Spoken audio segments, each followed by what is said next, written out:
Ia o stasi ni wa inga do tato tunu pelo Samoa pe ona sisira tiai. Ia tasira o pulu te le lava I tonu nei manu. Ia pe fe ona laulo ai le tato tunu Samoa. Ia a pe te pau ni o pulu o lo toi. I le vava ia tule iai e pe ona laulo e fo le tato nu tato fe do ai lalo le pulu. Ina I muninu o ngate leo le fo la asu.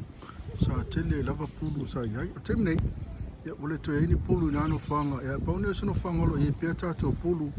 ia o inei mulinu I tu al mere sa ia ile tato falfam sino tuai ia pe ona sisila tu ia ia pulu ia tasi lua tolu fa pulu la po ala va ia mal tetele pe ona sisila tu ia lo fa paolo ai le telo mai de velo le la ia na te dol munga la to se le foriso le tato tunu lo mai malo lo ia se la vas fa pene ia sa ia pe ona sisila te lungo I ia ole malu ia pulu ia e tasi lua tolu fa pulu e na olo I sisila tu iai ia mule to ini pulu pe ona masani ai ina ina I fe fo la so sa tele lava pulu ina ia tele lava na tato fe loa iai ia ma nofo ai foi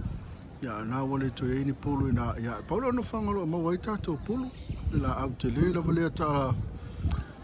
le te vava ti ai ta la solo io na ave ia mo na la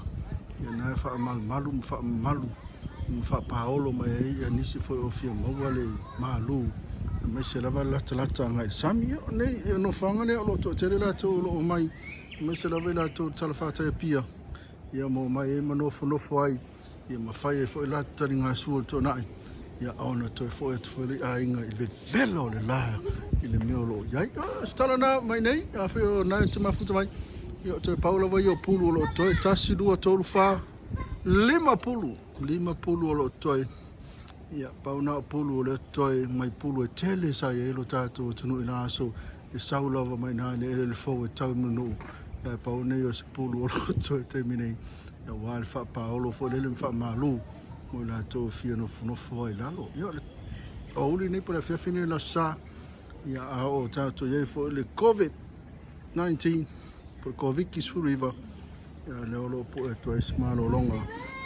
ia ma no ai fo I mo fo sina e malo ia marsami ia ma fai fo ia me serava ma to vele in air condition ia manu ia tele nei asu sapate de li mai nei lo tato tu pelo Samoa mai lo tato Samoa ti vitala Samoa vele trave nu ia tele lo asu